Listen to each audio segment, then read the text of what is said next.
Hey Guardian, you looking for some grind? Yes? Because I got grind. Oh, I got grind for you, my friend. Welcome to the Solstice of Heroes. This is the event that turns boys into men. This is where you will finally get that first hair on your little baby nutsack.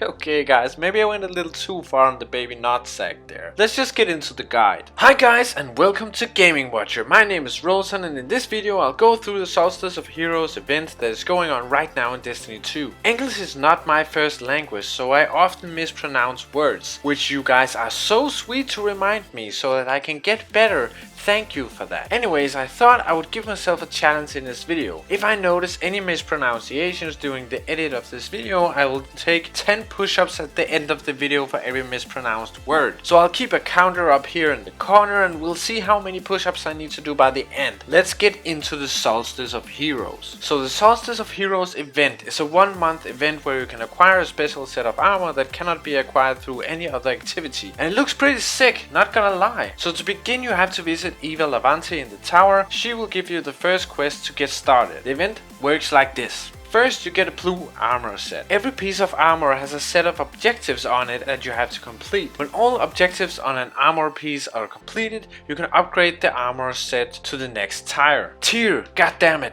On the next tier, you can get a new set of objectives that you have to complete. These will be more difficult than the previous set of objectives. This continues until you have a magnificent set. This set has a white glow and you can then buy a bundle of colors for the glow in eververse for bright dust or silver. So that is the event in a nutshell. Now I'll go into more detail about how you go about upgrading your armor set in the quickest way possible. So first of all, when you speak to Eva Levante the first time, she will only give you a helmet and not the full armor set. When you look at the helmet, the first objective is to complete an EAC run. Do this one as the very first thing because you won't get the rest of the armor set before you have done this, and if you don't want to waste your time, you need the full armor set as quickly as possible. So the EAC is a special map of the EDC that is only available when there is a Solstice event going on.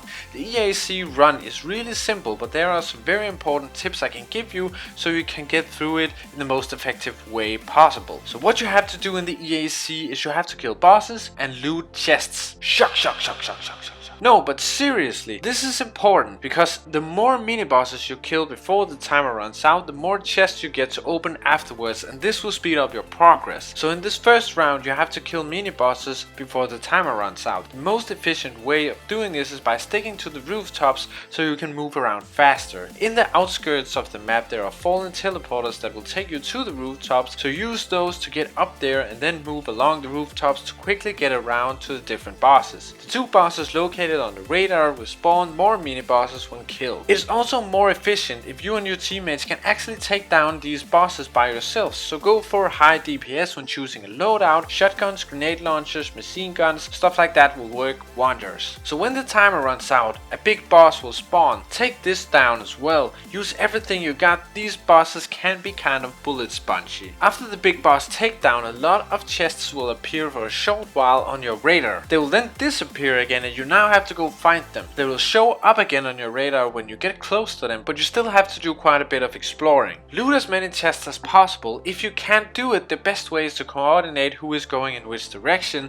so you don't all go for the same chests. When you open the chests, you get Solstice packages and key fragments. What these are for I'll go through a little bit later in the video, but these are important. So after completing the first run in the EAC, you go back to Eva Levante. She tells you to meditate by the statue, and when you do that you receive the rest of the armor set. Now what is important that you do is just look through all of the objectives on all the armor pieces. Try to see what objectives can be completed simultaneously. So for example, there is an objective where you have to pick up elemental orbs and strikes. Then there is one where you have to complete strikes. Then there are ones where you have to get precision kills, super kills, or pick up elemental orbs in general. These can all be completed while doing strikes. In general, you should only focus on doing these 5 activities: strike, strikes, adventures, gambit / crucible, EAC, and public events. All objectives can be completed in these activities, so don't bother with lost sectors, for example. For some of the objectives, as mentioned, you have to pick up elemental orbs. So what are these and how do you control which ones you get? This is very simple. You get the orbs corresponding to the damage type you use to get the kill. So if you use solar damage, you get solar orbs, and so on. So one of the objectives on the first armor set is to pick up elemental orbs and strikes, and this can only be completed in strikes. There is another objective though where you have to pick up elemental orbs in general, and this can be completed in any activities. Your abilities count here as well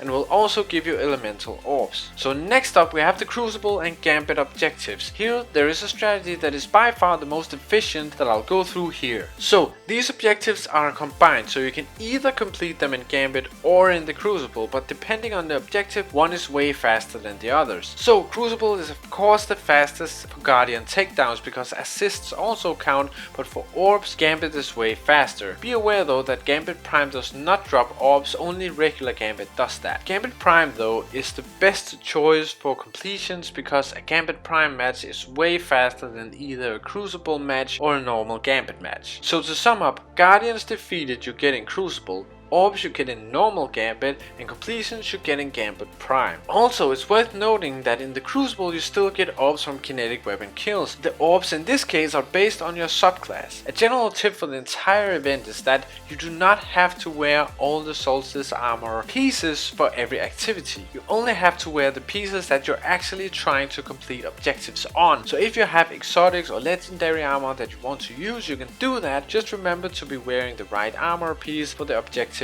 you're going for. Also, it's a good idea to lock the Solstice armor pieces so you don't accidentally dismantle them. Now, back to the Solstice packages and key fragments. So when you play the EAC event, you will be awarded Solstice packages and key fragments. These are used for two things. First of all, some objectives require you to get them, and second of all, you can get new Solstice armor pieces from them, so you can use them to grind for perfect stat rolls on your armor pieces. We just started a Gaming Watcher clan. If you would like to join the Order of the Watchers, there is a link in the description. If you like this video, be sure to leave a like and consider subscribing to the channel. As always guys, thank you so much for watching, and I'll see you in the next video.